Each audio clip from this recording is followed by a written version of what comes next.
DJ, yeah. Straight up, let's go. Welcome to Straight Up TJAY. Tap in, sit back, press replay. Been locked in with the Saints on a weekday. Now we talking every sport, every big play. Years on the grind, now we level up the view. From the dome to the world, get a better look at you. No script. Hey, what's going on? It is yours truly, TJ Jones. Welcome to another edition of the Straight Up TJAY Podcast. Thank you so much for being here. Really do appreciate your time. Before we get started, as you file in, I just ask that you hit the like button. Let everybody know how much you enjoy the Straight Up TJAY Podcast. Thank you all so much for listening. On this edition, we're going to be breaking down the New Orleans Saints draft picks and continue our talks about the 2026 draft. And we're going to be looking at the press conference of Saints general manager Mickey Loomis. He had a lot to say in regards to the draft picks.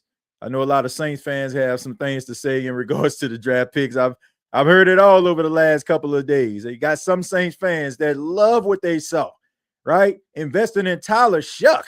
Yeah. Then you got those other Saints fans that they just upset. I guess they didn't get the cornerback they want, or maybe they should have went a different direction, says those fans. But all in all, man, the draft is over, all right? And we switching gears towards, some of these other offseason activities, rookie mini camp. We got the schedule coming out in the next couple of weeks. So there's a lot to talk about. But thank you for allowing Straight Up TJ to be a part of your rotation when it comes to the New Orleans Saints. A special shout out to everybody in the chat right now as they file in. I'm going to say it again. Please hit the like button. We're going to continue our talk about the NFL draft. All right, we're going to continue to talk about this. Did the Saints get it right? Right? Did the Saints get it right? I mean, we look at these draft picks. All right, let's go back. And I feel like we have to rewind here before I even get into the draft picks themselves. We got to rewind and think about where we were when the New Orleans Saints just constantly seemed like they were just making a mockery of the draft, all right? Trading up, just trying to aggressively do these things and getting players that were meaningless in the grand scheme of things and didn't really pan out. And how frustrated were Saints fans? Why the Saints keep trading up? Why they keep trading up? Well, man, why the Saints trading up? They traded up for this guy. He ain't do nothing. Now, the last couple of years, the New Orleans Saints have stayed in the spots that they have selected players. Like, they didn't try to move back. They didn't try to move up. They stayed in the spot in which the pick was originally given to them, and they decided to select players from said spot. Why they not moving up? Why the Saints not moving up? Man, Keontae Scott right there. Why the Saints not moving up? So we had an issue with the Saints moving up in years past. But when we see somebody that we like, now all of a sudden the Saints have got to change the way that you have been saying they need to do for years. I don't understand it. Oh, they're supposed to trade up because Joe Blow wants them to trade up. But when they did trade up, it was a problem. Y'all understand like why some of these same fans are getting on most of you when it comes to some of the things that you're saying. And it goes back to my original statement. I don't want to just pile up on somebody, but it's just the truth. Do you really feel the way that you do? Or are you just saying these things for the simple fact of you're frustrated at this particular time and I just want the pain and the pressure to go away? Think about the things that you're saying. The New Orleans Saints over the last 2 seasons have stayed in the original spot in which they were selected, by the exception of Tyree Wilson, who we're going to get into in just a second here on the podcast. But this is what Saints fans wanted, right? Man, stay in one spot, pick from that spot, do your homework. And that's what the New Orleans Saints have done. The New Orleans Saints trust the process, the draft process, the scouting process, and guess what? This is why they're in the position they are right now, right? You got 8 players. for the exception of making that trade for the 5th round pick for Tyree Wilson.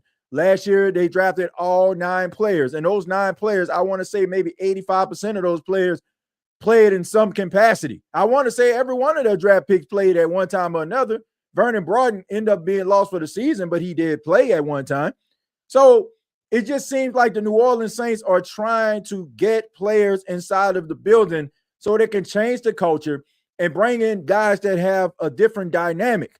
They can bring in a different dynamic to the organization.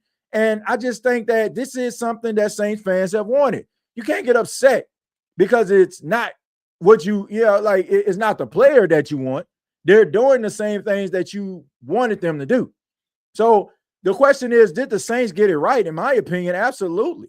Right? You got weapons for Tyler Shuck. We heard at the last coaches meeting, in an owners meeting, when Kellen Moore first was the head coach, he said he wanted his wide receivers to resemble a basketball team. And we know at the time you had 5'10", 5'11", 6 foot tall wide receivers out there who couldn't win the 50-50 ball, was fast. They could probably get behind a defensive player, but they didn't have that strength. They didn't have that ability to be able to get that vertical in order for them to win those 50-50 balls. And now you got players that can do that, right? I feel like Devon Vele can be that player for you also. You got Bryce Lance, a guy who's 6'3". You got Jordan Tyson, about 6'2" or 6'3", right? And you got a guy who can flip the field for you in Barry Brown out of LSU. So I don't understand why Saints fans are getting what they want, what they've been asking for years, and it's still a problem. I get it. Saints fans are spoiled. I'm going to call it for what it is. Saints fans are spoiled. They do not want to sit back and watch the process all over again, right? They got these thoughts and these narratives in their minds, and now all of a sudden the Saints are trying to fix it, but you're not appreciating them fixing it because you're so hell-bent on what happened in the past. You got to give these guys an opportunity to change what they're trying to do. And if it doesn't pan out, then we can have a conversation. But I feel like the new regime are doing the right things. And also the front office, it seemed like they haven't fell asleep at the wheel. And that's something that is extremely important, for not falling asleep at the wheel and always staying on high alert. Don't just rest on your laurels. Don't just look at what you did in the past, because if you look, you'll think about it, man, that great accomplishment that you had in the past was 5 years ago, 10 years ago, 15 years ago. And you have a whole different cast of fans that don't even remember that, or are not old enough to appreciate what transpired back in the day. They want to feel that in real time to be able to experience it and understand it, right? It's almost like if you have a kid, right? You take them to Disney World and they're 4 years old, and then they get older, they're 14, they ask you, man, can we go back to Disney World? Man, I took you to Disney World. But they were 4 years old. They weren't old enough to appreciate it like they would if they were 14. So Saints fans, you got a different cast of Saints fans that only remember the Saints. They remember the Saints getting close to the Super Bowl, but not getting there. And now you have a bunch of Saints fans that's getting older that only remember the Saints for falling short and not being very good. And that's the type of narrative and culture you do not want to build. 5 consecutive seasons missing the playoffs. 5 consecutive seasons. And no Saints fan want the Saints to hit number 6. So the front office are doing those things to try to make things happen. I'm willing to give them opportunity to try to figure this thing out. And I think Saints fans should do the same thing.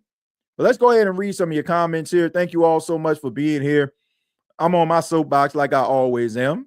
And if you enjoy Straight Up TJ Podcast, go ahead and hit that like button, subscribe to the channel. All right. Jerry says yes. Darrell says, I love the pick they got. Who that? I like the picks too, man. They got speed. They got guys that can catch the football. You got a couple guys that are going to have to develop at certain positions, but that just comes with the territory with some of those late round picks. I give the draft an A. The Saints cook. I give it an A-. I give it an A-, man. You could probably talk about the cornerbacks, but the way I look at it, I look at Lorenzo Styles probably playing safety and nickel. He's fast enough to be able to do that. and he has experience at playing wide receiver. So I think that's going to pay dividends for him as he plays in the secondary. I always get excited when I hear guys played wide receiver at one time, because that tells me they can catch, right? If the ball comes their way, they can jump in front of it and intercept the ball and get the ball back to the offense. So I think that you have a guy in Lorenzo Styles who ran a 4.27, who can play the nickel as well as maybe play a little bit of safety as well, and also be a gunner on special teams. So I think that you have something there. Like, I just think that Saints fans need to understand, like, just because they didn't get Keontae Scott, who is a surefire slot corner, or maybe go at Jermon McCoy, who's going to have to probably take some time in order for him to be, upright and be able to play in the first place. The Saints had a plan. And, just because you don't see these guys, or recognize them doesn't mean that they can't fill that role. I mean, I take that back. I knew Yernis Senka was, because I watched Yernis Senka play versus Coastal Carolina his final year at Virginia. They actually came to Conway, South Carolina, and your boy was out there all over the field. But you have players that come from smaller schools that may not get the respect as some of these players that you recognize, like a Christian Miller from Georgia, right? I mean, just the fact that he came from Georgia, you can be like, he went to Georgia. But when you talk about North Dakota State, or when you talk about, some of these other schools that may not have the cachet or being a power conference school, we have a tendency of kind of raising our eyebrows. But, Lorenzo Styles, to me, he went to Ohio State. He went to Notre Dame. And I think that he'll be a really good special teams player. And I think when the Saints give him opportunities, it's going to be in a slot. I think that he is going to eventually be the guy to replace Alontae Taylor. And he seems like a very smart football player. He's a guy that probably going to have to carve out a niche on special teams, but I think it's going to be a good spot for him in order for him to grow as a player. What's up, Who Dat family? I am at work. How y'all doing? Ralph, I'm doing great, man. I hope everybody else is doing great tonight. I appreciate the love that everybody has been showing the Straight Up TJ podcast as we are going through this rebranding process. Appreciate all the love and everybody talking about, how they appreciate the new content and the new little vibe of the show. I thank y'all for that. I appreciate it. I appreciate you all being here, and I appreciate the love that you all show. Whether you are here live or you show up later and you check out the replay, thank you so much. Do you think the Saints will allow Cam to retire a Saint? Oh, absolutely. Look, if Cam Jordan decides to go to another team and, he plays for a couple more years, I mean, he will retire as a Saint. Look, Cam Jordan has done so well that I feel that number 94 should never be worn again. There's a couple numbers I feel like should never be worn ever again. Number 9 never should be worn. Like unless like Drew Brees, one of his sons, end up like being so cold, getting drafted to the Saints, and he gives them the permission to wear 9. Right. But other than that, like, I don't think 94 should be worn. Honestly, I don't think 57 should have been worn. I don't think 77 should be worn. Like, it's a couple of them. But when we think about like the modern day New Orleans Saints, like the Drew Breeses and the Cam Jordans, like I don't think like nobody should wear those numbers. So yes, absolutely. I think Cam Jordan will retire as a Saint. And honestly, as great as Demario Davis was in number 56, I don't think that he should have had the benefit of wearing 56, because Pat Swilling, who I feel like should be in the Hall of Fame, like that number shouldn't be worn. But look, at the end of the day, Cam Jordan is all-time great. If he doesn't come back to the Saints, that's not an indicator of, anything like, oh, he not good enough, he don't deserve this, don't deserve that. Cam Jordan is, in my opinion, the second greatest New Orleans Saint of all time.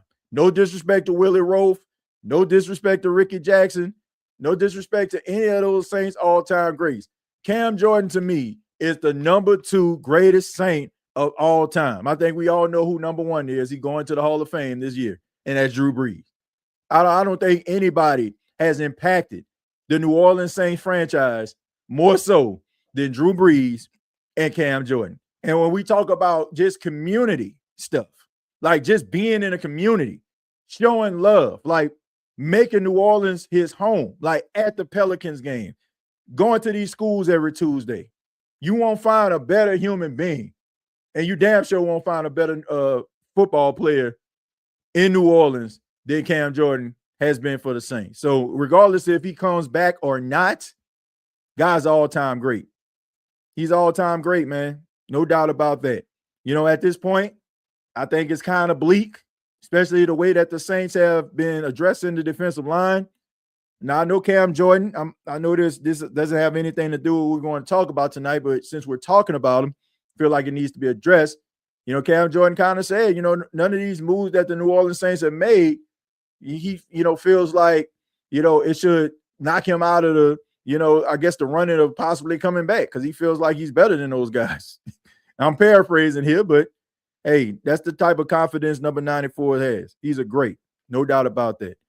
We're stacked at a lot of positions, and I feel like we can easily win some games after we suffer a few injuries that will inevitably happen. Well, look, that's why you want to get depth. That's why one of the main reasons why you want to be able to develop players too, to be able to fill those spots. But I completely understand what the New Orleans Saints are doing. I am not a believer in just getting some guys off the free agent scrap heap and just wanting to thrust them into the lineup. I would rather have guys within my system that I can develop. And if something was to happen, I feel like they won't miss a step because they have been around the organization. They understand the philosophies. They understand the verbiage of what needs to be done on the field. And the more individuals you have like that, Who Dat Nation and sports fans, the better your chances are to continue.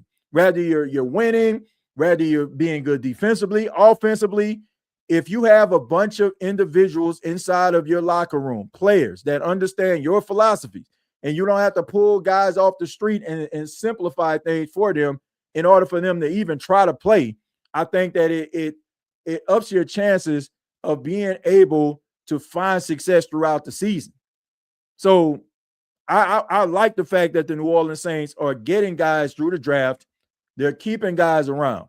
They're trusting players like Quincy Riley. They're trusting players like Kool-Aid McKinstry. They're trusting guys like Uranus Sinker and Julian Blackman and Jordan Howden. They're trusting these guys, Justin Reed in the secondary.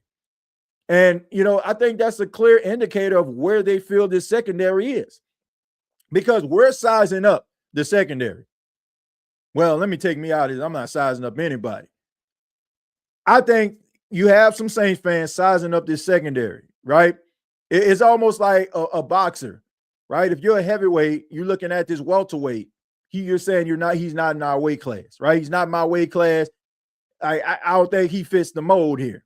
And I think that you have Saints fans looking at Quincy Riley like that. But they're not looking at the fact of how Quincy Riley is developing as a player. But guess who knows that? The Saints organization does. Look, the Saints organization understands what steps they need to take.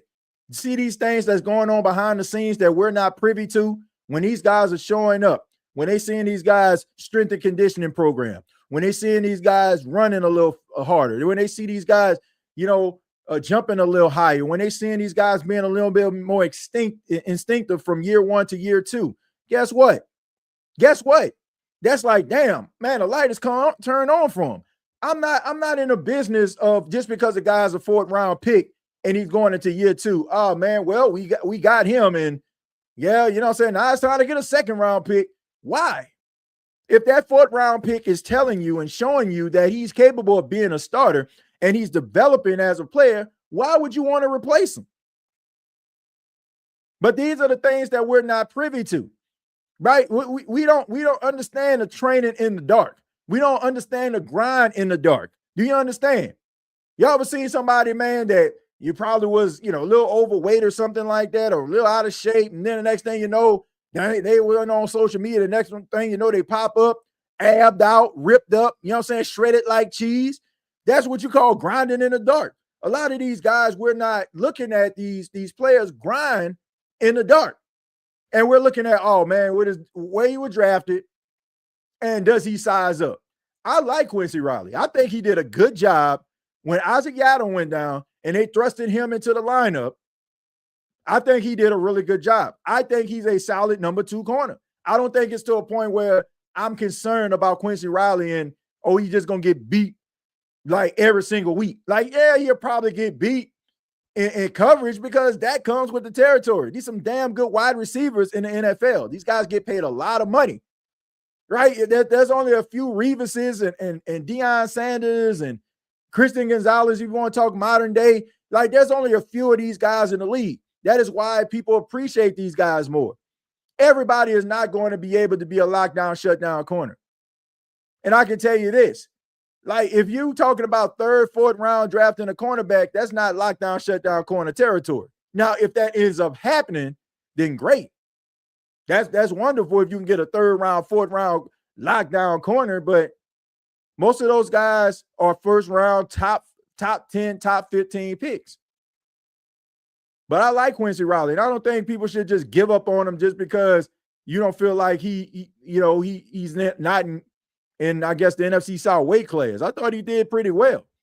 Not to a point where I just feel like you just got to replace him.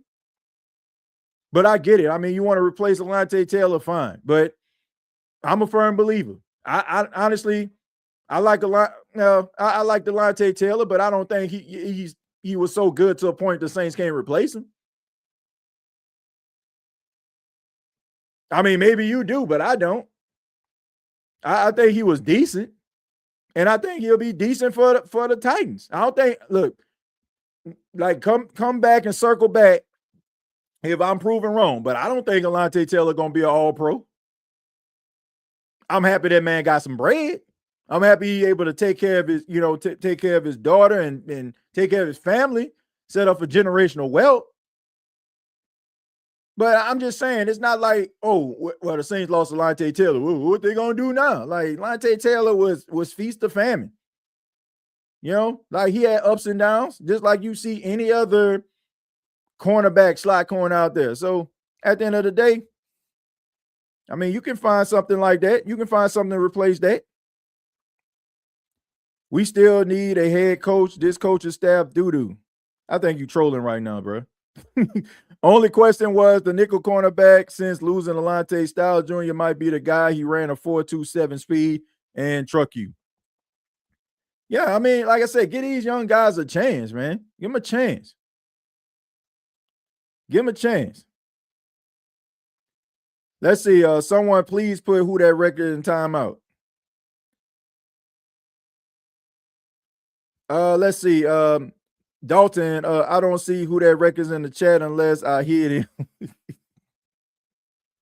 Let's see who that record's, man. Gotta love him. But you said we still need a head coach. Yeah, man. Look, that's grounds for that's grounds for kind of skipping right there, man. We can't be trolling on the show. It's all about good laughs, man, but we can't be trolling on here too much. Just like everyone can't be Traquan Smith. TJ, I'm betting Kellen was annoyed at the lack of red zone success and said, hold my beer when the draft came. Is betting our offense is way better in that area, as well as more explosive thoughts. Let's see, a lack of red zone success. I mean, you got to get some size, man. You got to get some size. You got to be able to score points in the red zone, and we know that the Saints struggled in that regard, so getting guys of different sizes. But I mean, and I'll get to you in a second, 704. He said that before, like, he even, like, coached the game. Like, this was at the last owners meeting, not this one that just passed, but the one last year when he first became the coach. And, he talked about how he wanted his team to resemble a basketball team. And you got to be able to score in the red zone. You got to, man. It is hard getting down that field. And you want to be able to get away. You want to be able to come away with 6 points instead of 3 points every single time. So, yeah, I mean, you got to be able to address that. Got to be able to address that, man. Alontae was trash in zone coverage. I don't call the man trash, but I just think that you can find somebody to replace him. I don't think he was just a great slot corner. I don't. I mean, he was good when it comes to blitz. Now he's probably a really good blitzing corner, but I don't feel like it's to a point where it's like, oh man, what we gonna do? Ain't got Alontae Taylor no more if you're the Saints. I don't think it's that. Brother TJ and family, Kai, the great back in the building. Great draft class. We loaded up on offense. We got speed. We punching up, and we're on the come up. Hey, gotta love that, man. Gotta love that. Gotta love that, man. Like, try to get better. Think about the things that you can get better at, right? I think with the offense we have now, we can play with some leads, which equals to better sack totals. Yeah, man, you got to give your defense an opportunity to figure things out. They can't go out there and just be perfect every single game. Let's see. Head coach, really? I want my daddy's. Hey man, look, if you watch Sanford and Son, you know what he's talking about, man. That's funny. I want my daddy's records. That's his opinion. Respect his mind. Look, I can respect people's mind, man. If it was actually, I don't believe them. I just don't. I don't believe who their records, because I've seen him on several occasions. I love him and I appreciate the love, but I've seen him on several occasions say things I know for a fact he don't believe. I don't feel like he believes this. What's up, TJ? How much did I miss? You ain't missed much, man. We just talking about did the Saints get it right? Did the Saints get it right? All right, man. We're gonna go ahead and shift gears here. Gonna go ahead and shift gears. We'll get back to the chat a little bit later, man. Y'all seem like y'all fired up. Want to start some controversy? We gonna like we gonna woosah a little bit, and we're gonna switch gears, and we're gonna talk a little bit about the press conference of Mickey Loomis. All right, we're gonna be breaking down the Mickey Loomis press conference here, and just seeing what Mickey has to say. Mickey spoke to the media post draft and talked a little bit about some of the decisions, and we're gonna go ahead and take a listen to this. All right, we're gonna go ahead and take a listen to this. All right, check it out.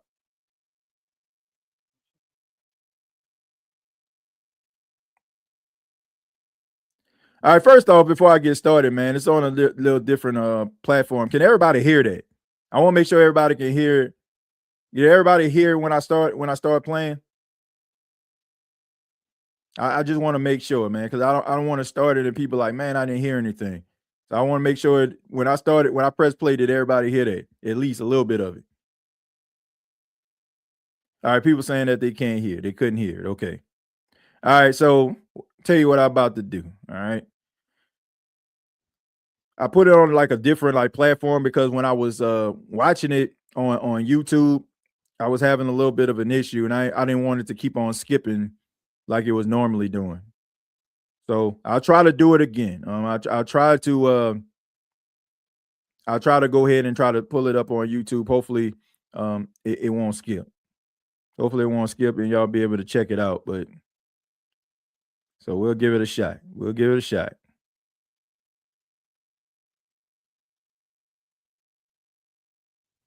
All right, so all right, I'm gonna go ahead and pull this up because some people said they couldn't hear it. So I'm gonna try to screen it from this YouTube. I tried to do it from another platform. All right, so we got the Mickey Loomis press conference. All right, hopefully everybody can see that. All right, hopefully everybody can hear that. Here we go. Well, I didn't trade up, and we drafted an LSU player, so there shouldn't be any questions. One question: do you consider getting 219 back in the trade for Tyree Wilson, trading down? Well, do you guys? Oh, come on. It's a big debate. Yeah. Was this a mission pre-draft, the emphasis on getting offensive weapons? Did you expect before we started to walk away with 4 guys? I don't know that we expected 4, but look, we wanted to. What y'all drinking on? Remember, man, what y'all drinking on tonight? We got a ritual here. All right, I'm drinking on Propel water tonight. All right, trying to stay hydrated. What y'all drinking on? But make sure y'all put that in the chat. What you drinking on? What you drinking on? We wanted to add in that area.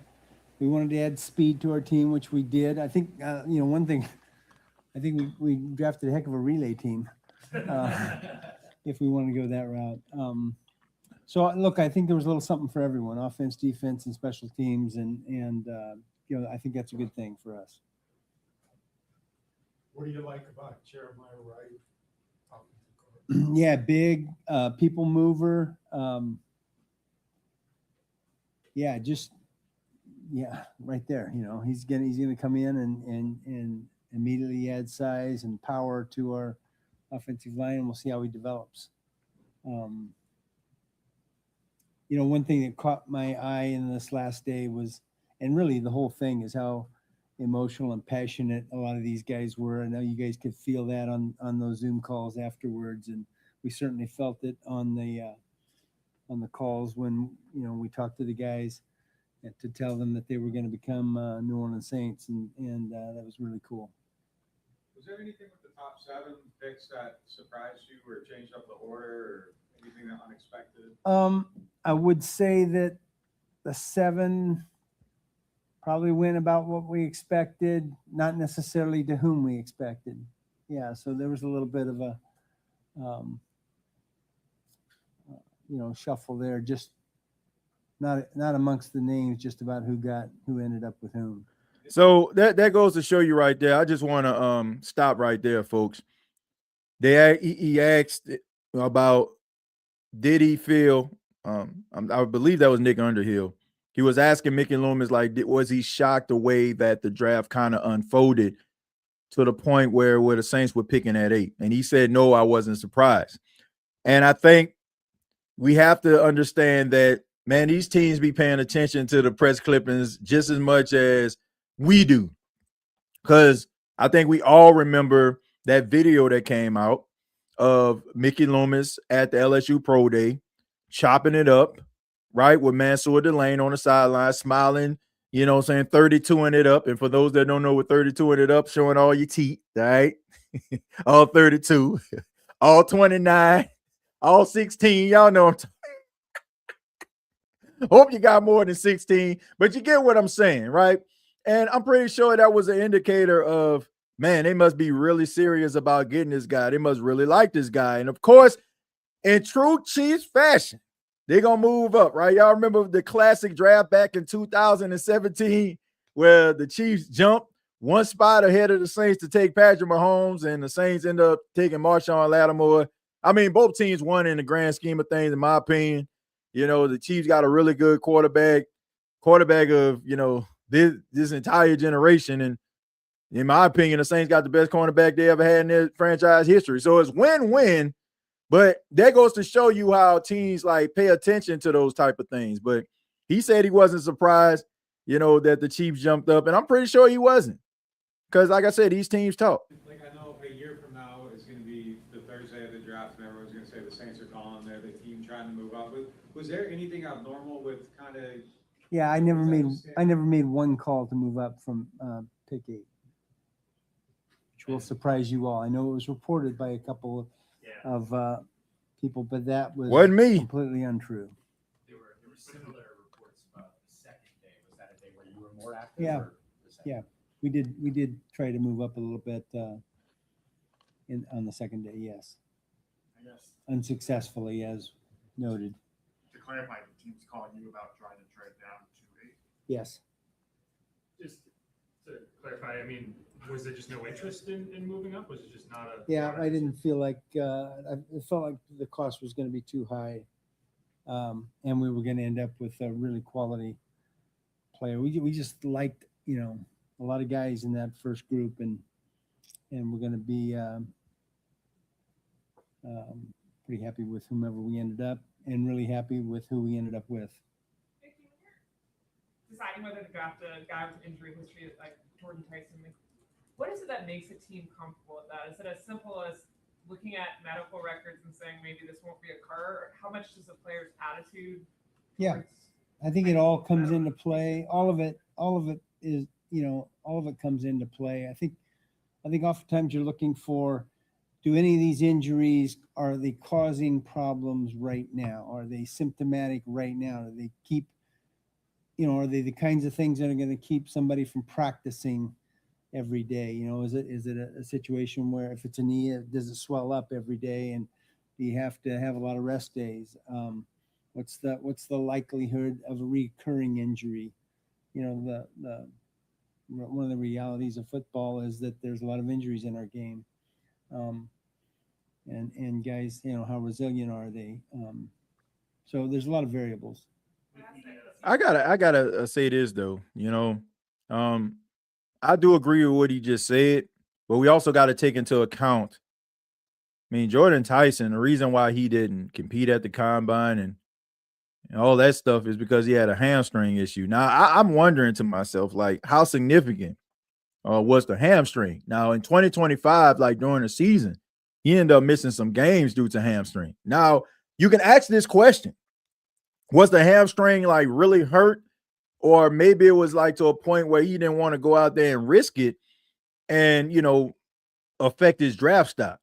Maybe he didn't want to compete at the combine and, knowing that he wasn't 100%. So as far as I'm concerned, as long as the hamstring issue isn't significant, like maybe it's just, one of those things we kind of tweaked it a little bit, maybe going a little bit too hard, kind of got to work on your strength and conditioning, and maybe you can get that under control, then fine. So maybe that's something that the Saints found. Maybe they feel like maybe he needs to, up his strength and conditioning. And, in a couple of years, we won't have that problem. Now, we all know about the unfortunate events, the ACL, the MCLs, right? The collarbones. I mean, Tyler Shuck dealt with a lot of unfortunate injuries.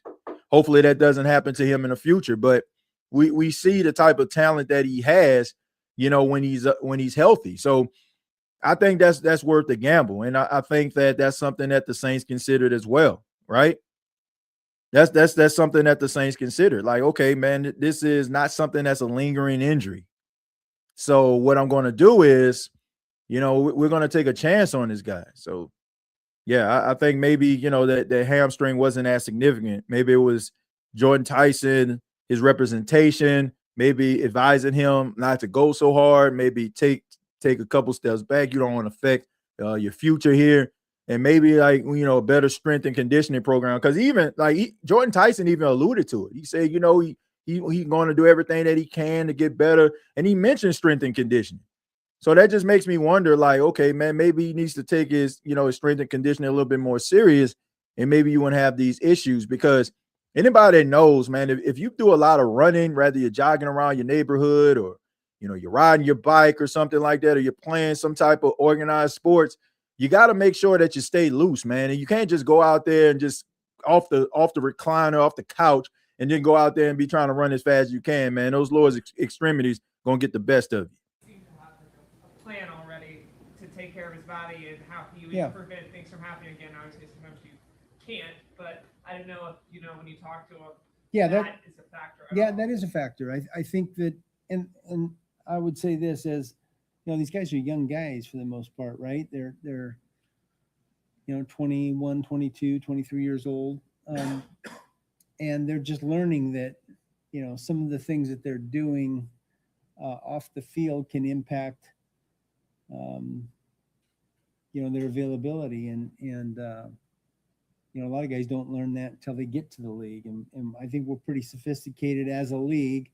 Our strength and conditioning and our performance coaches are pretty sophisticated in terms of preventing injuries and doing things that can help you stay on the field. And so we'll help him in that regard. And obviously it's important to him. And that's one of the things that you're looking for. You're looking for guys that want to be on the field all the time. They don't want to miss practice. It bothers them to be in the training room. So, they're all variables that we consider. You joked about trading up. It's 2 years in a row now, so you guys made 17 picks over the last years. I mean, were there deals you would have made in the past? The value was right and stuff, but you felt like compiling picks is where this exists right now? No, I wouldn't say it's that. I think, and look, we tried in a couple of cases, but weren't able to do it. It's just the circumstances just weren't there for us to make a move that somebody else was going to agree to. Hey, this is what I want Saints fans to pay attention to. Okay, this is why I'm getting on some of these Saints fans out here, because you're talking about the team moving up, right? Saints need to move up. Saints need to move up. Saints need to move up. Blase, blase. You keep on saying this over and over and over and over and over again, right? Now, think about what Mickey just said. He doesn't want to jeopardize the future by just living in the now. This is what got the New Orleans Saints in the situation that they have been over the last few years. And I get it. There's a player out there that I'm pretty sure if you did your draft analysis, you love, right? You like, man, the Saints need to go after this guy. And you're all excited because you feel like there's a possibility of it. But we cannot allow our egos to allow us to go on social media and be like, oh, our team making a fool out of us. What are they thinking? This, that, and the third. Mickey tried to move up to certain spots, didn't work out. So why would you want to jeopardize the future when you already got a draft plan in place, player that you like, that you can pick from that spot, that can fill a need, rather it's special teams, rather it's in the starting rotation somewhere, rather it's maybe an injury away from actually being a starter? Why would you want to jeopardize that? If you're going to make that type of gamble, ladies and gentlemen, you better make damn sure that the player that you're actually investing your future in, it pans out. You better make sure you do that. And if you're a team like the New Orleans Saints that are trying to find cornerstone players, that are trying to find players that can pick up, as the church folks say, the bloodstained banner in order to carry it along in the future, you don't want to jeopardize your future by moving up and stockpiling draft picks that can actually be a part of your team for years to come. Now, if it's something within reason and you feel like, well, it's not going to hurt us in the grand scheme of things, then by all means, make it happen. But don't just sit up here and allow your ego to sit up here. Oh, man, we ain't trade up in 2 years. Let's try to trade up. Heck, no. Don't do that, man. Do what's best for the organization, but also be within reason to help your organization. Don't just sit up here and just, we haven't traded up in years. Like, no, that's not a good enough reason.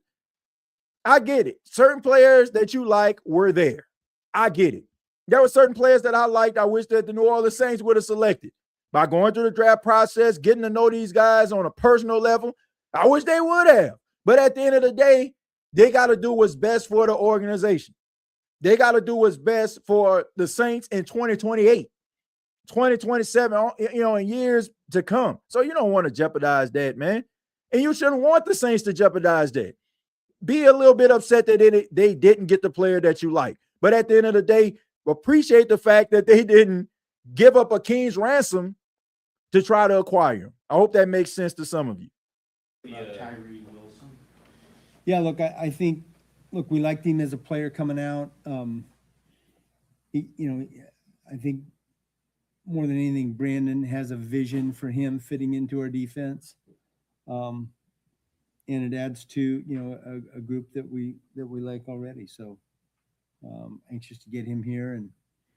And obviously he was a high pick for the Raiders, and I'm anxious to get him here. We liked him a lot coming out and still like him as a professional. For him as a stand-up pass rusher. Yeah, I think we've got a couple of different ideas how to use him, and we'll see what in this off season and training camp if that comes to fruition. Does that change anything with Cam Jordan? Or are you still? No, I don't think so. No. Is the fifth-year option something you'll have to look at, or is that kind of already decided? Yeah. Yeah, I think he's going to be a free agent after this year in all likelihood. So, yeah, I know exactly the rule. I got to remember what the final date was, but relative to him, but no, I think he's going to be a free agent next year. So it's a 1-year trial, and we'll see how it goes. All right, so I think this is a good spot for us to kind of talk a little bit about Tyree Wilson. Tyree Wilson played in a total of 50 games, right? He got 12 sacks, 57 solo, and 4 forced fumbles, all right? He was drafted back in 2023 coming out of Texas Tech. He was the 7th pick overall in the draft when he came out. Now, the reason I want to have this conversation with some of you, and I'm going to go ahead for the simple fact of this, because we're going to talk about this for a second. All right, I'm going to go ahead and switch gears. I'm going to take Mick off the screen just for a second. We'll get back to Mick. All right. So was the Tyree Wilson trade, was it valid, right? Was it a valid trade? Was it worth the New Orleans Saints going out here, doing this, making it happen? Was it the right move? Now, some of you would say, well, the New Orleans Saints are only going to have this guy for 1 year. Like we just heard Mickey Loomis say it's more of a trial basis, right? You know what I'm saying? It's a trial pack, so to speak. And some of us are like, well, it's a 5th round pick the New Orleans Saints giving up for a guy that's only going to be on the team for a year. All right. So listen up, folks. Listen up. All right. So I did some little analytical work here. All right. I did some analytical work here, and I want you all to pay attention to what I'm about to say to you when it comes to 5th round picks, right? 10 to 15% of 5th round picks become consistent starters in the National Football League. Think about the NFL has been in existence for over 100 years. Going to say that again.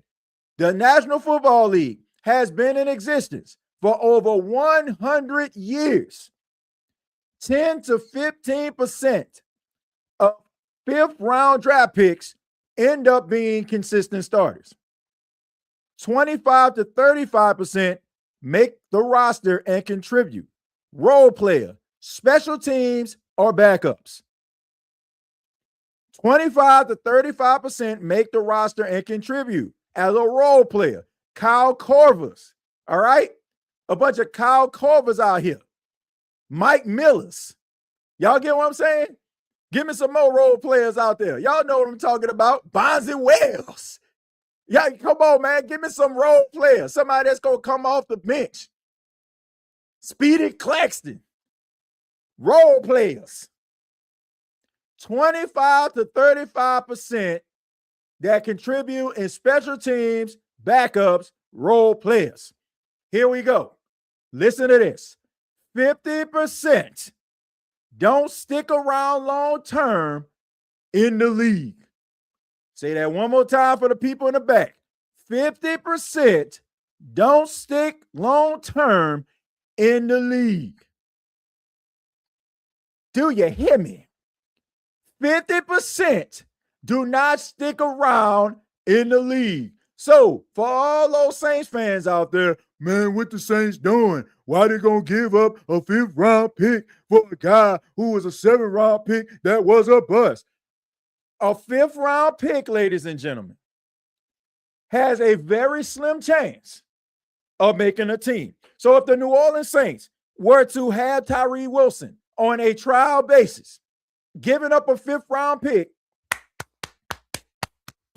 no harm, no foul. Do you hear what I'm saying? No harm, no foul. Number one, I believe the 5th round pick that they gave up wasn't theirs in the first place. They ended up making a trade for Rashid Shaheed with the Seattle Seahawks. But if you could get a guy who's a veteran, who has been in the league, that can show you a little bit of flashes, and also on a prove-it deal. He playing with empty pockets, ladies and gentlemen. So if he goes out there and just F's it up and just put BS on the field, who is he really hurting? He's hurting himself. He's hurting his stock.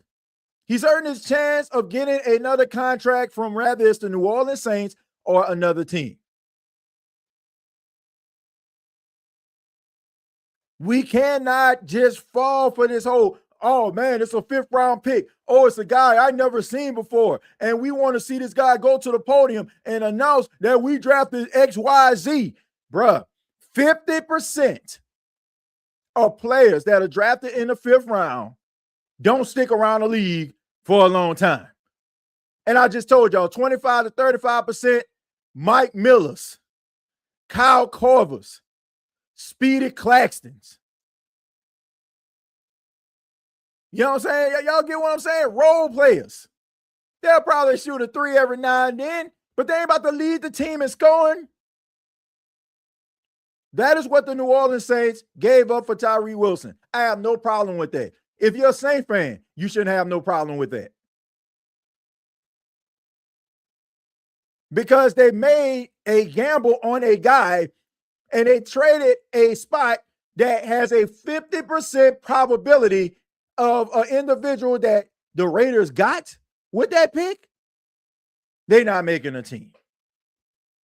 I just wanted to make that very, very clear. Okay. I just wanted to make that very, very clear before we get back into that, because people were giving their 2 cents, 5 cents, 25 cents, 35 cents about Tyree Wilson and, oh, this isn't a smart decision, just that and the third. I just wanted to make that very clear about a 5th round pick and what the Saints gave up and what the analytics say about a 5th round pick. And hopefully, which I'm pretty sure it won't for some people, but hopefully some of you understand that it's not that big of a deal. He hurts himself if he doesn't go out there and ball out. Okay? The Saints got Carl Granderson. The Saints got Chase Young. The Saints got Brian Brzee. They just drafted Christian Miller. You know what I'm saying? They just end up, getting the guy from the New England Patriots, Anthony Jennings. They got some guys that can get after the quarterback. So if Tyree Wilson don't want to get in on the fun, guess what? That's on you, player. You the one that's up for a contract. Now, you can play well and we can get back and come back to the table again and negotiate a contract, or you can play so horribly, you can be the bust that everybody thinks that you are. And guess what? You can end up not being in a league or being a somebody role player, being a Mike Miller, Kyle Korver. Like one of them guys that's coming off the bench. Maybe you can get a layup, maybe you get a 3-point shot. So it's up to you. So to me, not a bad gamble. Not a bad gamble at all, ladies and gentlemen. I wanted to go ahead and make that clear before we get back into the Mickey Loomis press conference, but let's go ahead and finish up. Into this draft kind of with the idea of maybe acquiring an edge through a trade, like a veteran player. Is that something maybe like after you pick to Jordan that kind of Jed Bush? I don't know that I wouldn't say a plan necessarily, but we have been talking with the Raiders about Tyree for quite some time. So it didn't just come up today. You also joked about the track speed that you acquired today, but is that coincidental or was that a specific emphasis? No, I think that probably somewhere in between, right? You always want to add speed to your team. And look, we lost, Rashid last year, and he was that's a big element of his game, and so we wanted to add that. We wanted to add some return ability. We got that, so it was conscious to add some speed to our rooms. Was there anyone else that was specifically a special teams fit that you've taken today, probably? Well, I think you're always, one of the considerations when you get later in the draft is obviously the position but hey, what's the path to the roster? And oftentimes for guys, on this day, the path to the roster is special teams. So it's either they have experience in their college career or they have the traits that we think are necessary to become effective special teams players. So that's definitely part of the consideration of who we drafted later today. Is that true? Like Lorenzo Styles or TJ Holland? Yeah, absolutely. How different do you think the offense can look next year with everything you've done in free agency and now the draft? Yeah, I mean that's a question for Kellen really. Look, we've added a downfield element, we've added some size, but we'll see how that goes. With Jordan and Bryce in particular, how do those guys and their skill sets complement what you already have in that room? Yeah, I think again we just we're adding talent to the room. We're adding a developmental 6'3", 4'4" player that played it. He didn't play at a Power 4 conference. He played for North Dakota State, and so there's probably some development that we need to do there. Jordan Tyson, obviously, he's got a complementary skill set to Chris, the guys that we have, Devon, some of the other guys we have. So look, it's a good mix right now. We were just talking about it. Just what yeah. you like from him and why at that spot specifically? Yeah, again, big, we're going to look pretty good coming off the bus, I think. But big, powerful, young man, and adds to a great room. And so, we were excited to get him. Yeah, I mean, look, I want to talk a little bit about Bryce Lance. I mean, we know that he is the younger brother of quarterback Trey Lance. Was at North Dakota State, first wide receiver in that school's history to have back-to-back 1,000-yard seasons. And look, I like the answer by Mickey Loomis here, because if this guy pans out, I mean, he can be a key contributor for the team. I mean, based on his size, based on his speed. And we seen players, that come from smaller schools at the wide receiver position, find success in the league. And I'm not talking about years ago. I'm talking about recently. Tank Dell, he came from Houston. Cooper Kupp from Eastern Washington. You got Khalil Shakir out there making plays. I believe he went to Boise State. I mean, these players are key contributors on the team. All they have to do is, go out there and make plays, and they go into a system, they develop, and credit to those organizations getting the best out of those players, and they grow to what they need to be. And, goes back to Kellen Moore wanting a basketball team. The Saints got wide receivers of all shapes and sizes, and now they got some speed. And they got some players that Tyler Shuck can get the ball to. And also, this is the best thing about it. They can actually make people get yards after the catch, because that is something that is a knack that the Saints, in my opinion, has been missing. Being able to have guys with bigger frames to be able to shred off some of those corners and safeties and be able to get an extra 10 or 15 yards, or even be able to break a play, making someone miss. This is what you need sometimes. Sometimes the quarterback has to throw the ball in the right spot and the wide receiver has to come up with the catch. But sometimes you have to make a play. Sometimes the quarterback has to flick you the ball and you got to make something happen. So if the New Orleans Saints can get some of that out of these players that they selected, I'm looking at Barry and Brown, right? 6 kick returns for a touchdown in the SEC, right? I mean, breaking records in the SEC at kick return. That is special. And you need somebody to be able to replace Rashid Shaheed. And the Saints had some punt returns back there like Mason Tipton and guys like that, but that's not moving the needle. Dante Pettis, made some plays, but not moving the needle. So you need somebody that's going to be back there that's sure of himself, that can make somebody miss. And if he can't go yard with it every single time, can flip the field and put the offense in the right field position in plus territory in order for them to be able to make plays, come away with some points.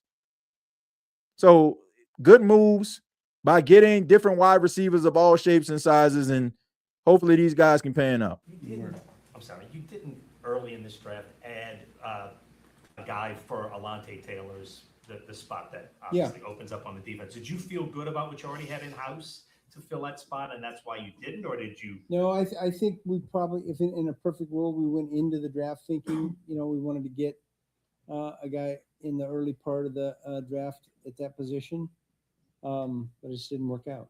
Is Lorenzo a spot or candidate to fill that spot? Or Yeah, I think, a developmental player, for sure.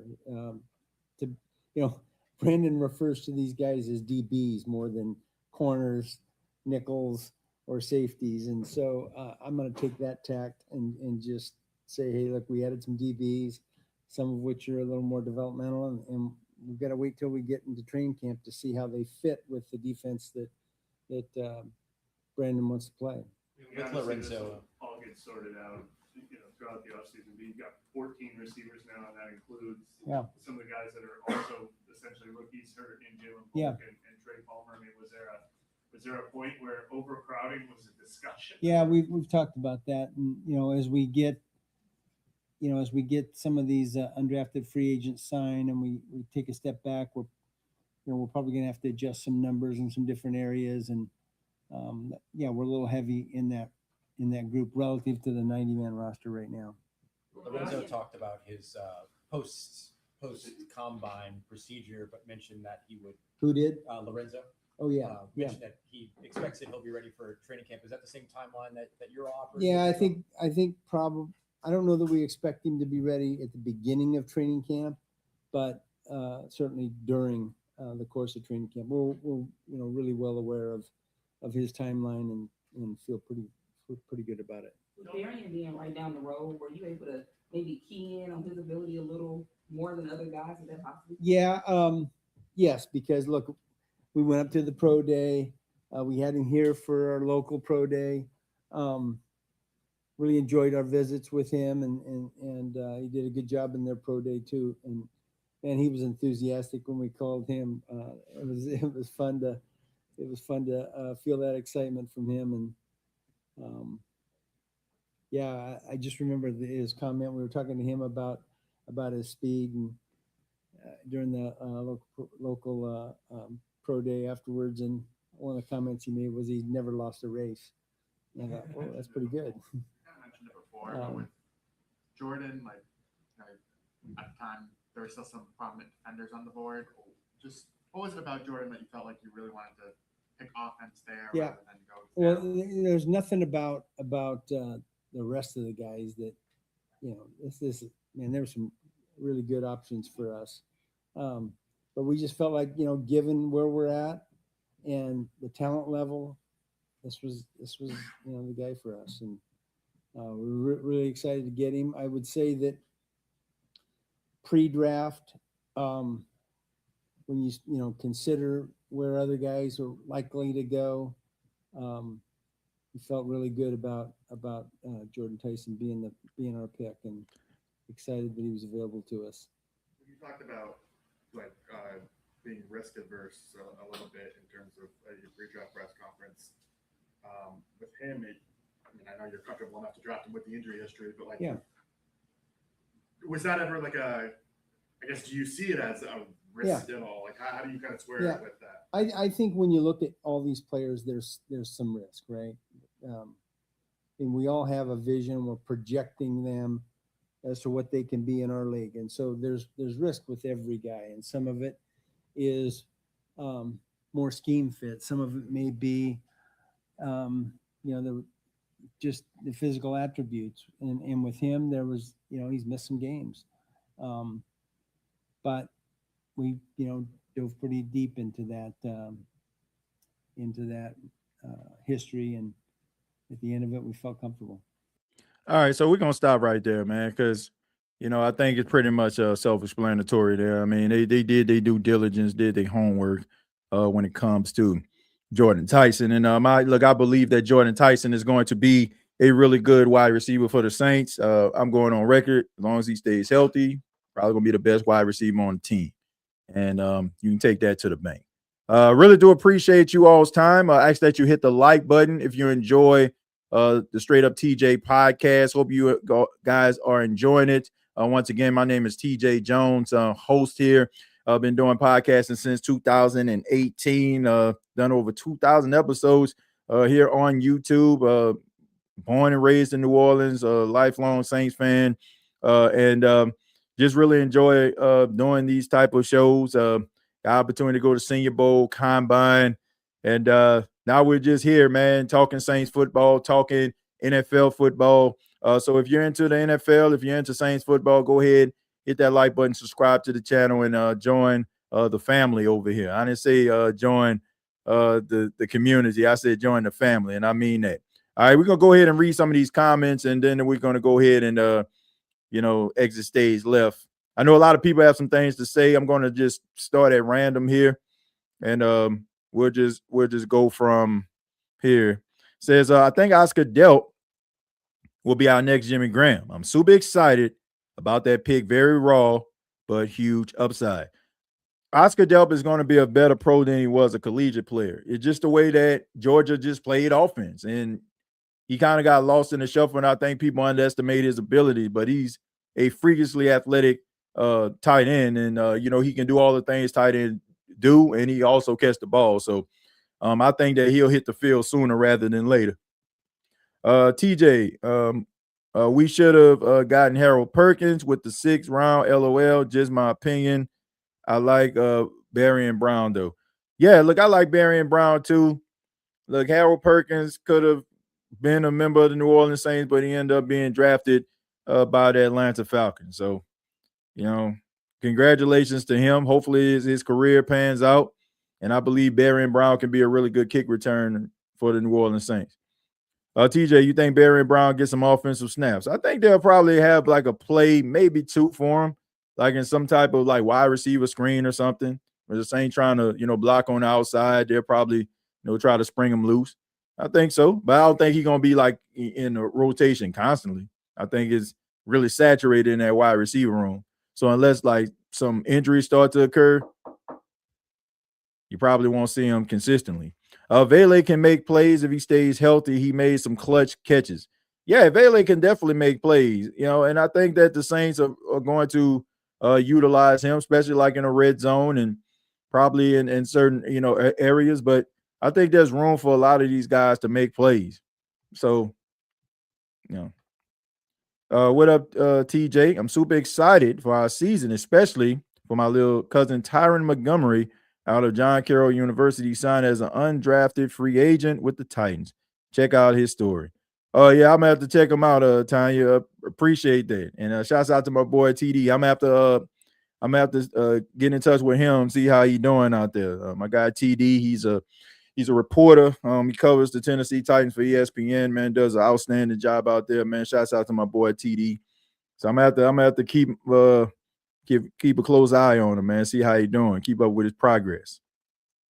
Beignet boy says that's what I was saying. I wanted him to, and we let him go to the Falcons. He wanted to be a Saint.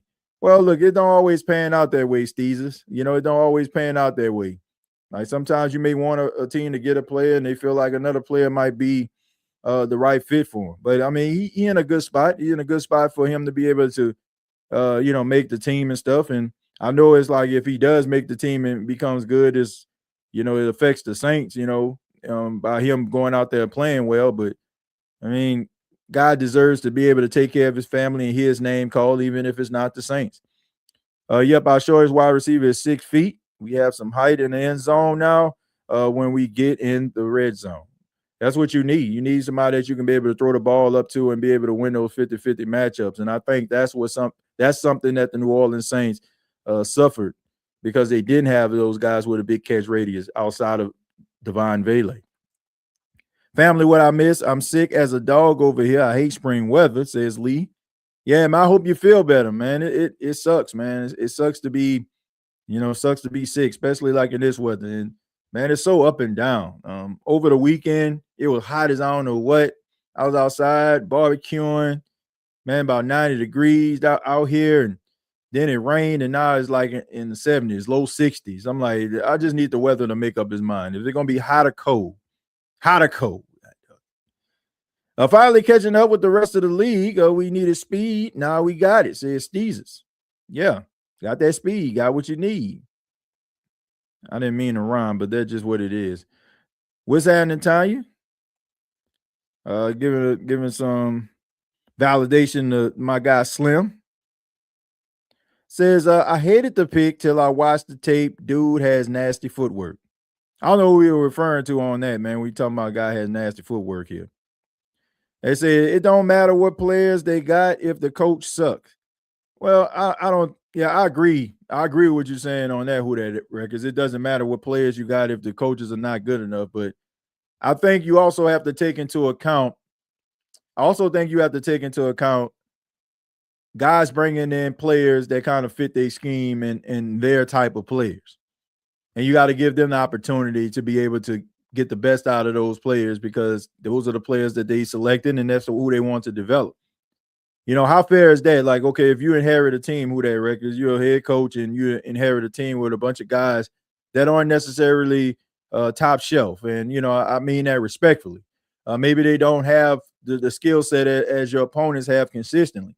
Do you think it's fair for everybody just to say, man, who that records, you suck as a head coach?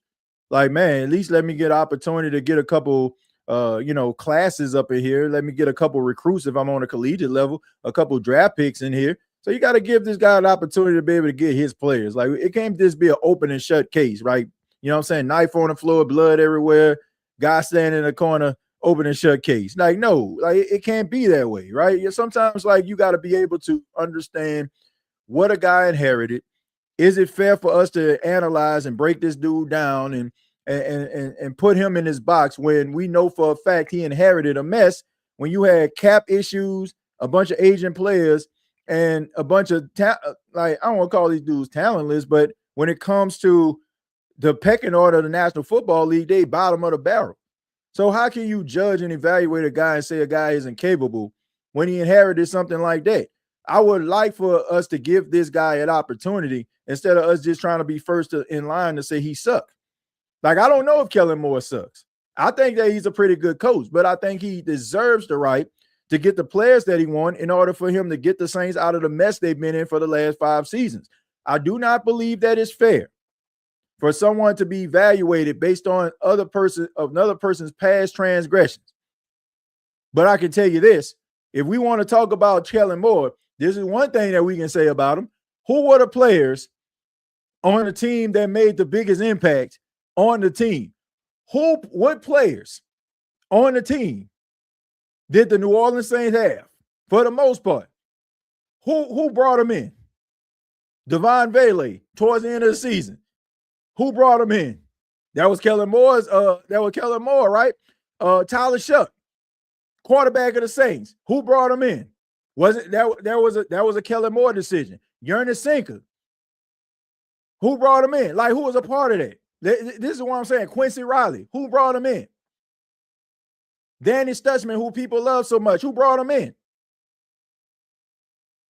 So looking around the New Orleans Saints, the bright spots, what we saw from the New Orleans Saints, for the most part, were individuals that came in with Kellen Moore. Whether he had a part in that, well, I'm pretty sure he did. So how can we sit up here and just like look at that and be like, okay, man, we see these young guys out here making some plays. I feel like based on that, you ought to give this guy an opportunity, give the guy a chance before you start like just going at him and saying, okay, that's not suffice. I mean, Calvin Banks. Y'all get what I'm saying? Like, these are players that Kellen Moore had a hand on, instrumental in bringing in, a part of the process. I know he says process so much. If we were playing a drinking game, everybody would be on their ass, but it's the truth. You got to trust the process. It's the truth. This guy has brought in some bright spots to this team. So I'm trusting what I'm seeing. I mean, we knew that it was a winless battle last season. You can't base him on one season. He hasn't had a chance to build a team this way. You want a coach that comes in and wins right away. It doesn't work like that. It works for New England, but that was an anomaly. It worked for New England because New England had a good quarterback. It worked for New England because New England has some really good players on their defense. Like, that's why it worked for New England. That's why it worked for them. And, you got a couple fortunate events, I mean, that happened for them.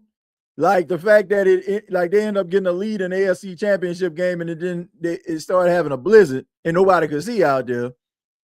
But, I mean, we all see, when it comes down to it. I mean, look, I know this guy is under a lot of scrutiny right now, but Mike Vrabel is a damn good coach. He's a damn good coach, and the Patriots, they got a damn good quarterback. Like, they got a good quarterback. That dude is good, man. So, I mean, when you got a good quarterback, man, and you got yourself like a coach that's been there before, and then, like I said, the Patriots weren't that bad at the end of the day. So, but you can look at it. Okay, man, Mike Vrabel, how many AFC South titles he won with the Titans? How many AFC championship appearances he had with the Titans? Somebody tell me where the Titans have been since Mike Vrabel left. They haven't been anywhere. And then you have to take into account who had one of the highest salary, like who was at the top when it comes to the top cap room. You know what I'm saying? It was the Patriots. Patriots had, they was number one in cap space to start the season in 2025. Now you bring all type of guys up in that thing to help you win. If you know what you're doing, you playing your cards right. Yo, TJ, if offensive and defensive linemen need to get to the right direction with momentum and optimism to their players on the field before the 2026 regular season kickoff with Tyler Shuck's new weapons. Look, I just think that everybody needs to compliment everyone. And if they do that, then I think the Saints will win more games than they lose. You know, I don't believe they'll be 6-11. Who that says he's gonna go 6? If he goes 6-11, then we really got to have a conversation. We really got to have a conversation. That means that everything that could go wrong did go wrong for the Saints. Saints should win at least 8 or 9 games. They should win at least 9 games this season.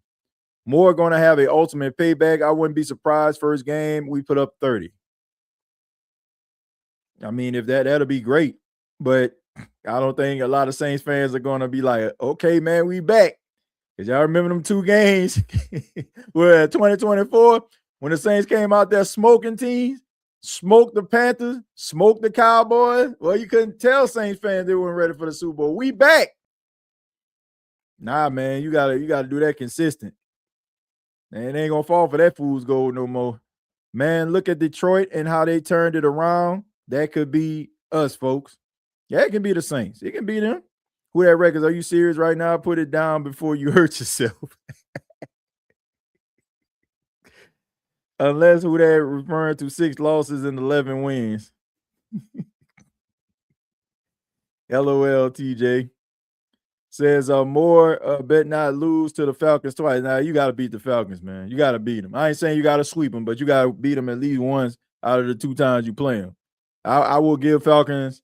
They do. They are a better team defensively. They're going to be really good. Jeff Albrecht does a really good job with him, but you got to beat the Falcons. It don't mean anything if you don't beat the Falcons. Notice I said the Falcons, Bucs fans, not the Bucs, because nobody cares at the end of the day.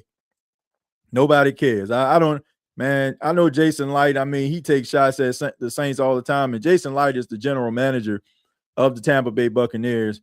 But it just ain't happening, bro. Like, it ain't happening.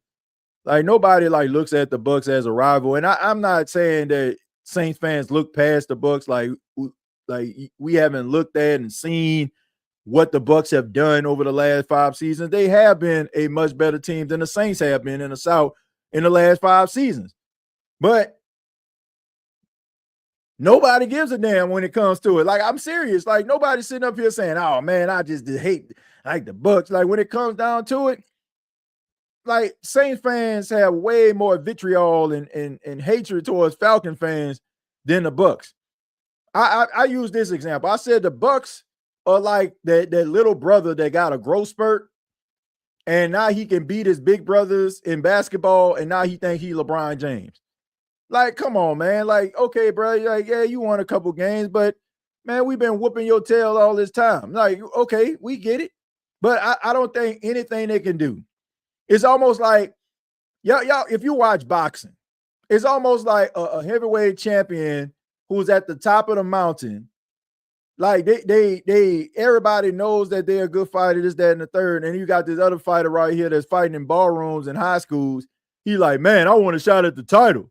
Like, man, nobody worry about you, man. Go out here and try to get yourself into the, Madison Square Garden or something. Like, and like I said, I'm not trying to like disrespect the knockout rate, but at the end of the day, like, you ain't on this level. Like, Bucs fans are not passionate like Saints fans are.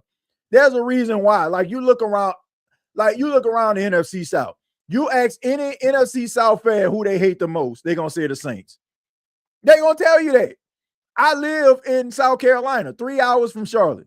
Meet a lot of Carolina Panthers fans. Man, I can't stand the Saints. I have a Saints fleur-de-lis logo on my car, right? So when I pull up, you already know what time it is. They like, man, you like the Saints? Like, yeah, man, I was born and raised there, man. I can't stand the Saints, man. Blah, blah, blah. You get what I'm saying? Like, it's never like, oh, man, I hate the Bucs. Man, I can't stand them Bucs. It's not like that. And like I said, I got respect for what they have done over the last 5 seasons, but their fan base ain't hitting hard like the Saints fans are. And everybody knows that. That's the reason why the Saints in the NFC South get so much hate. Because you can't, like, out of all these fan bases, it is hard to beat a Saints fans down. Because here's the reality. Saints fans aren't going to defend the Saints all day and night if the Saints suck. And Saints fans aren't going to give these other NFC South teams what they want. So if you be like, man, y'all suck this year, man, you ain't lying, bro. But we'll be back. And they can't stand that because the confidence, and you know what I'm saying, like we can call a spade. And they don't like that because they want to beat you while you down. Pause. They want you to feel like a certain type of way or feel like how they feel, but they ready to jump off the edge of the earth when their team's thinking. Like that's what it is. But at the end of the day, like I don't care what the Bucs do, they will never be the official rival of the New Orleans Saints ever. It's always going to be the Falcons. I don't care if the Falcons start sucking for years to come, and it's just like, man, why would anybody want to go to a Falcon game? Or hope this never happened. Man, why would anybody want to go to a Saints game? Guess what? Saints Falcons will always be the rival of the NFC South. Always. Always, man. So he can try to, he can try to make the fight all he wants to, man, but we ain't fighting you, bro. We ain't fighting you. Right? We not fighting you. And like I said, I mean, they got some Buck fans out there that I respect, but at the end of the day, like they fan base not hitting like that. They're not hitting like Saints fans are.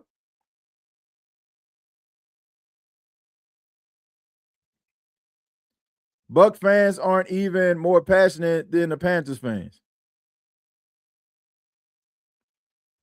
I think that you got passionate fan bases everywhere.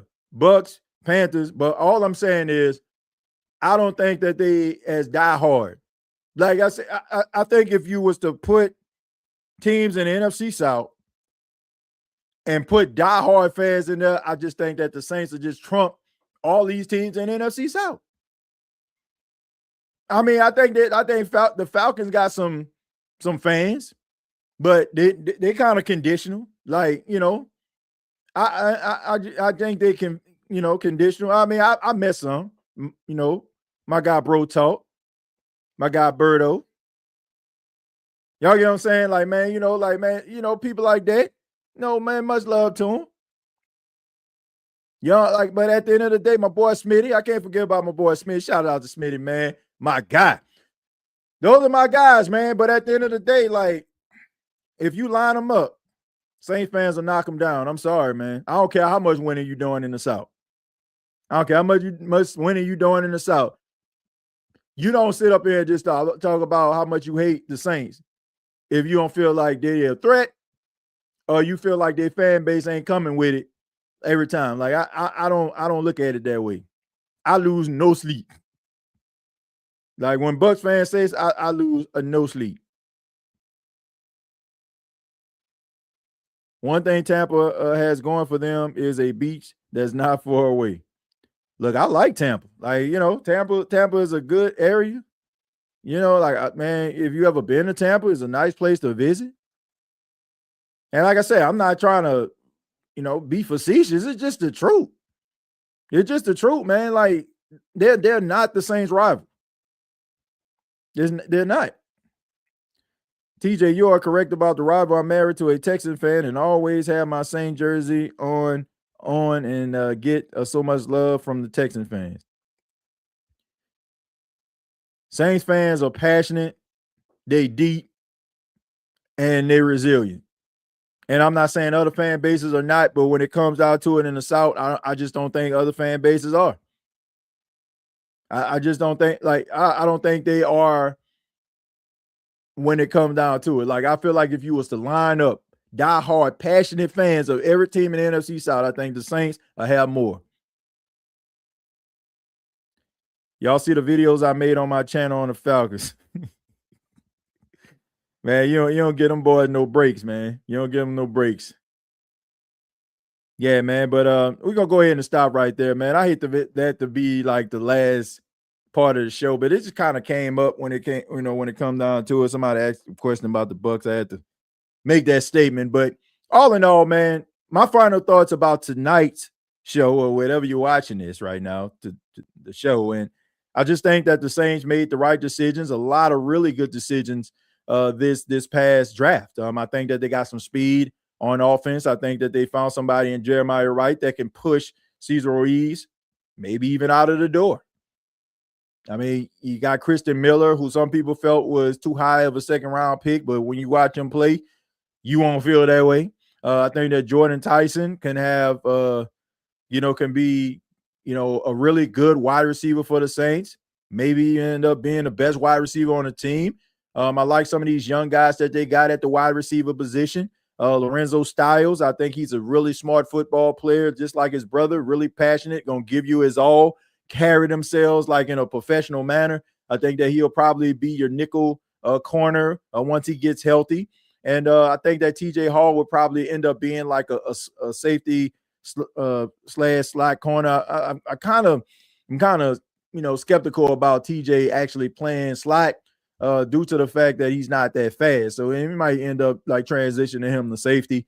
He's a guy that's not afraid to tackle in a kind of a larger size corner. So we'll see. But at the end of the day, I want to see what the Saints are going to do with these players. I want to see if the New Orleans Saints are done with bringing guys in. We already know the Saints brought in Tyree Wilson via trade. Anthony Jennings, they got as an unrestricted free agent. They're bringing him to the team. So hopefully these guys can go along this defensive line to help the New Orleans Saints be able to get pressure on the quarterback, get the ball back to the offense. Tyler Shuck has some weapons that he can throw to at his disposal. And hopefully the running game can get on track, because you got some tight ends in Noah Fant and Oscar Delp, who can not only block really well, but also be able to catch passes also. So looking forward to seeing what the New Orleans Saints are going to do. And I'm looking forward to bringing it all to you right here on the Straight Up TJ podcast. Once again, my name is TJ Jones. If you want to follow me on social media, you can do so by going to X and follow me at TJAY Jones 8.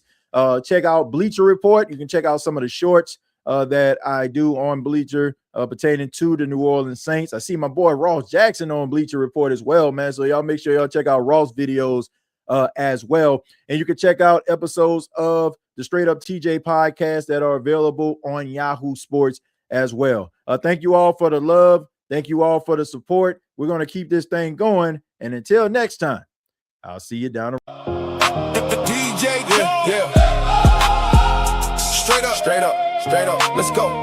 Welcome to Straight Up TJAY. Tap in, sit back, press replay. Been locked in with the Saints on a weekday. Now we talking every sport, every big play. Years on the grind, now we level up the view. From the dome to the world, get a better look at you. No script.